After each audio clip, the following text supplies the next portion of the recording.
When Henry Flagler brought the railroad to St. Augustine, Florida in the late 1880s, his grand hotels were drawing thousands of wealthy visitors for the winter.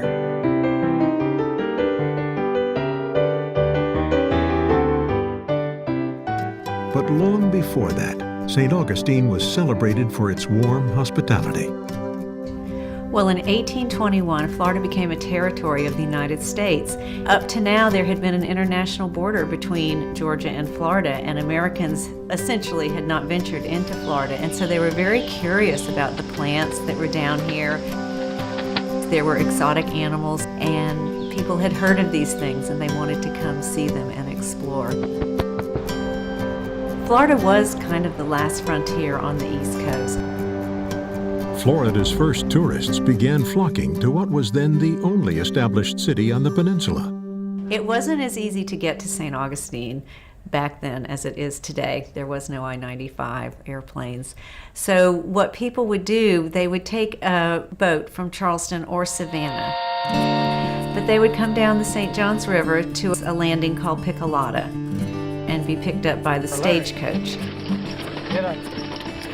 And then they would have about a 16-mile ride into St. Augustine that would take about 6 or 7 hours. And they had the weather to deal with, the bumpy roads, sometimes it was muddy.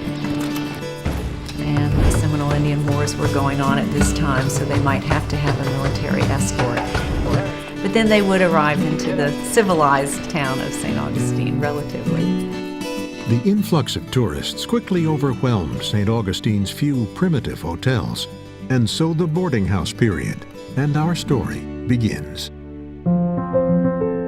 A lot of the visitors that came to St. Augustine were from the north, and they were used to a certain standard of living. A boarding house and a hotel were two different types of places. The boarding house was a much more comfortable place for the traveler to come and to stay 3, 4, 5 months. So this was almost like a private home atmosphere. Shortly after 1830, a Charleston widow named Margaret Cook purchased a coquina rock house on the most fashionable street in St. Augustine. Andre Ximenez built the house in 1798 and lived there with his wife and 5 children, and it was eventually inherited by 3 of the children, and they sold it to Margaret Cook. And she had a partnership with Eliza Whitehurst, and it was known as Mrs. Whitehurst. After her manager and friend Eliza Whitehurst died, Margaret Cook sold the boarding house to another entrepreneurial widow. It was sold to Sarah Petty Anderson. She had come from the Dunlawton plantation on the river, which had been burned out during the Seminole Indian Wars. The new owner, Sarah Petty Anderson, brought in Ximenez-Fatio to manage the boarding house. And she as well had been a refugee from her plantation that had met the same fate as Dunlawton. And so Louisa had a business relationship with Sarah Petty Anderson for a few years, and then decided she wanted to buy the business and ran it as a boarding house until her death in 1875. During this territorial period of Florida, women were mostly at home, and they didn't have the legal rights that we have today. Usually their husbands would be the ones that would own the property. Even if it had been the wife's, it would be transferred into the husband's name. However, if you were a widow, you were allowed to own property, and you were allowed to operate a business. There were not a lot of professions. There was not a lot of things that women could do to raise money to support themselves. Having a boarding house was an opportunity that a woman could have during those days. The women of the house were setting the stage for a bigger industry to follow.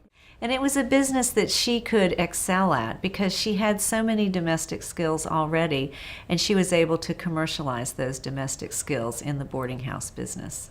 So they were at the forefront of a new industry. And they really set the stage for tourism in St. Augustine. When the colonial dames of Florida bought the Ximenez-Fatio house in 1939, they joined colonial dames across America who served the public by preserving important historical properties.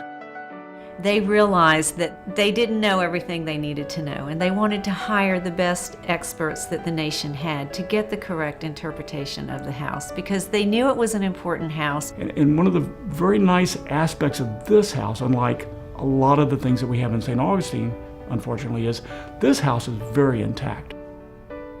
This house was built of coquina stone as opposed to another building material. Stone, such as coquina, was the prevalent material that was close at hand. That's what the Castillo San Marco is made of. It's coquina stone also. So it was in that upper echelon of buildings that was planned to last a good long while.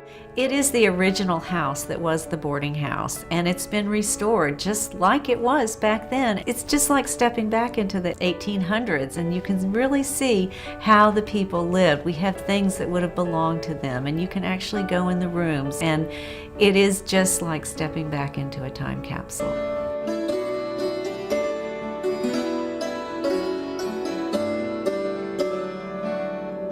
It is the stories about a time that would otherwise be lost to history that animate the Ximenez-Fatio house today. We interpret the rooms in the boarding house by knowing what type of people were in town and setting the rooms up like they would have been. So you're looking at how do you tell the story, how do you give a sense of what this building was like, what their lives were like, because that's really what this is all about. It is about the authenticity. It's making the people come alive. There would have been many different people, kinds of people that would stay at the boarding house.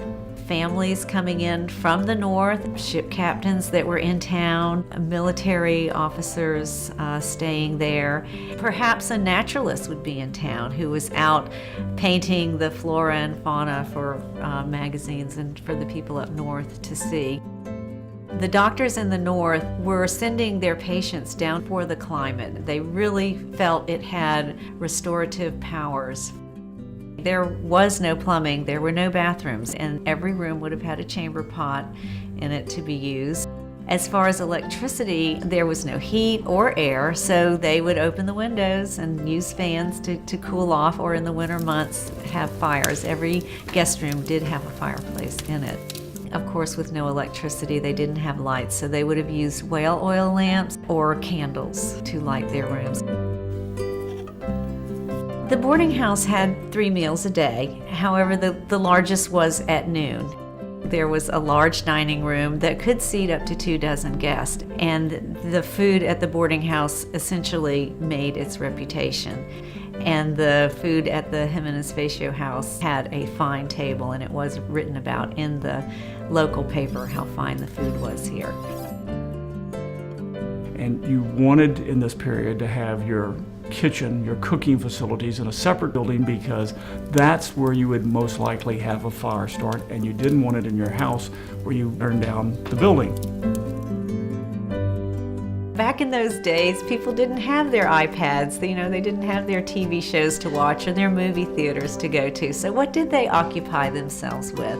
Well, we've read from travel writers that people really enjoyed walking around the town, especially in the evening.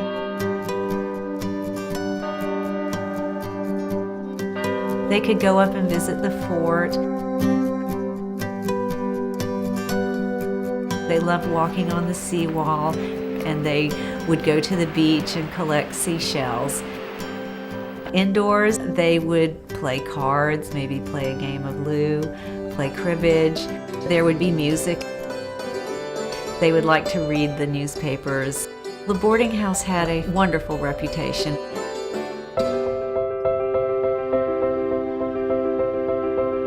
Another aspect of telling stories about this house is really one about the dames.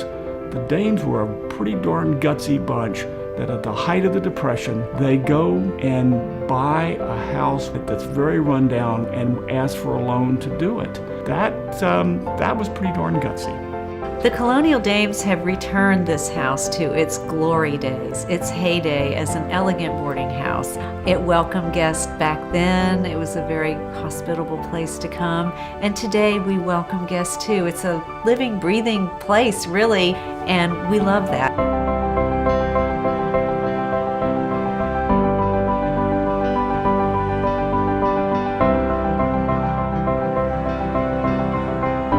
Ximenez-Fatio House Museum is considered one of the most authentic historic properties in the country, and after 200 years, it is still owned and operated by women.